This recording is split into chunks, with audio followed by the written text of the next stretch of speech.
топ-3 речі, які я перевіряю перш ніж підписати договір на нову будову. Знаєте, що мені кажуть клієнти після того, як уже підписали договір? Анно, я думав, що взяв гарний будинок, але щось не так. І ось цей момент, він мене вбиває, бо зазвичай вже пізно. Я ріелтор у Калгарі, пройшла сотні новобудов, бачила, як люди втрачали по 50 і 100 тисяч доларів не через шахраїв, не через погану удачу, а через 3 дуже конкретні помилки. І сьогодні я вам їх розкажу. Всі 3. Без прикрас. І якщо ви зараз думаєте про новобудову, ці 8 хвилин можуть зберегти вам дуже багато грошей. Усім привіт! Мене звати Анна Федорінова, я ріелторка, проживаю у Калгарі вже більше 10 років, і тут я ділюся своїм досвідом, тож не забудьте підписатися і поділитися цим відео. Тож перша велика частина – локація. Ви купуєте не будинок, ви купуєте район. Перша помилка, і вона найдорожча. Люди закохуються у будинок і забувають подивитися, а що навколо. В Калгарі є закономірність, про яку мало хто говорить відкрито. Захід і південний захід історично дорожчі. Там цінується нерухомість стабільно. На сході більше індустрії, логістики, комерції. Це не значить, що схід погано, але це значить, що ціна виходу через 5-7 років різна. І ось конкретна картина. 2 однакових будинки, однаковий метраж, однаковий забудовник. Різниця сьогодні 30-50 тисяч. При перепродажу через 7 років вже 100-150 тисяч. І знаєте, що найбільше мене дивує? Люди годинами вибирають колір кухонних фасадів, але на питання, а що тут буде через 10 років, мовчать. Бо ніхто не питав. Особливо це критично в новобудову. Новий район – це не готовий район, це обіцянка. Школа буде. Парк планується, дорога на етапі затвердження. Якщо ви помилилися з локацією, ви не виправите це новою кухнею. Ремонт не змінить адресу. Тому перше питання при перегляді новобудови не де тут ванна, а як цей район виглядатиме за 10 років. І якщо продавець не може відповісти, це вже відповідь. Другий великий блок – забудовник. Не всі вони однакові, і це коштує грошей. Друга помилка – люди думають, що забудовник – це просто бренд на вивісці. Ні.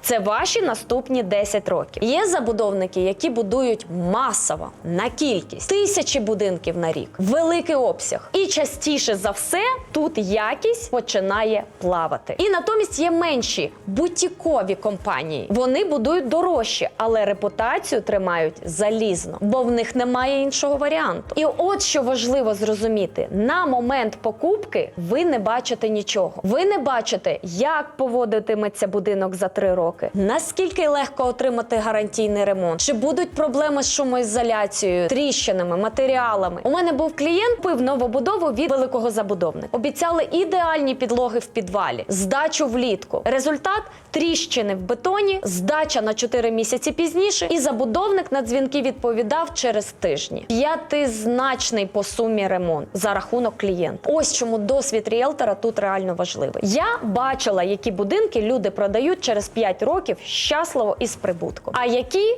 продають зі знижкою, бо просто хочуть позбутися. Забудовник – це не просто логотип, це ваша майбутня ліквідність. Ну і третій великий пласт – планування. Недооцінена річ і найдорожча помилка. І, до речі, про неї майже ніхто не говорить на переглядах. Планування будинку. В нерухомості є закон. Класика продається завжди. Будинок може бути суперсучасним, з відкритою концепцією, хай-тек кухнею, плиткою до стелі. Але якщо планування незручно, ви це відчуватимете кожного єдиного дня. І ще важливіше, незручне планування – це мінус при перепродажі. Я вам зараз скажу, яке планування верхнього поверху особисто я вважаю найбільш правильним. І для життя, і для продажу. Коли ви піднімаєтесь наверх, у вас має бути мастер-бедрум в якомусь одному куті. І тоді 2 або 3 дитячі мають бути абсолютно в протилежному кінці коридору. Тобто мастер-бедрум, батьківська кімната, має бути розділена аж всім коридором від дитячих. Посередині має бути бонус-кімната, яка ізолює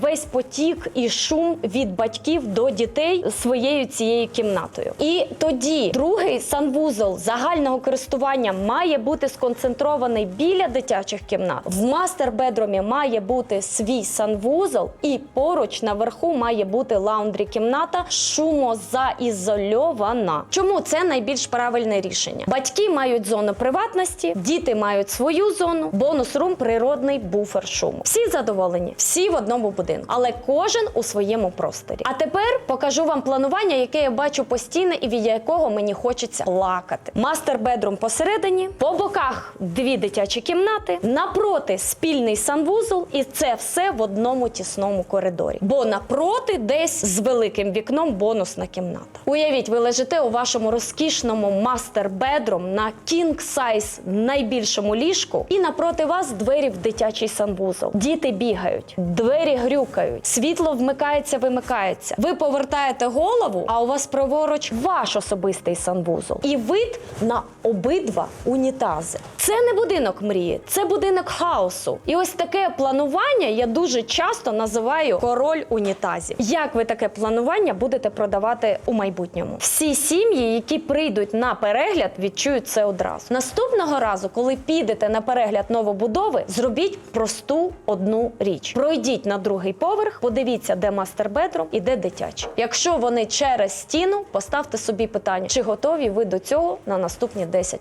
років. Отже, важливі 3 речі: локація, забудовник, планування. Не кварц на кухні, не висота стель, не колір фасаду. Ці 3 речі визначають, чи будете ви через 5 років казати: я рада, що купила цей будинок. Або шукати, як звідси вийти без великих втрат. Ну а якщо ви зараз розглядаєте новобудову в Калгарі, я з радістю проведу вам безкоштовну консультацію, посилання в описі. І якщо це відео було корисним, збережіть його, надішліть тому, хто зараз у процесі вибору, а ми побачимося у наступному відео.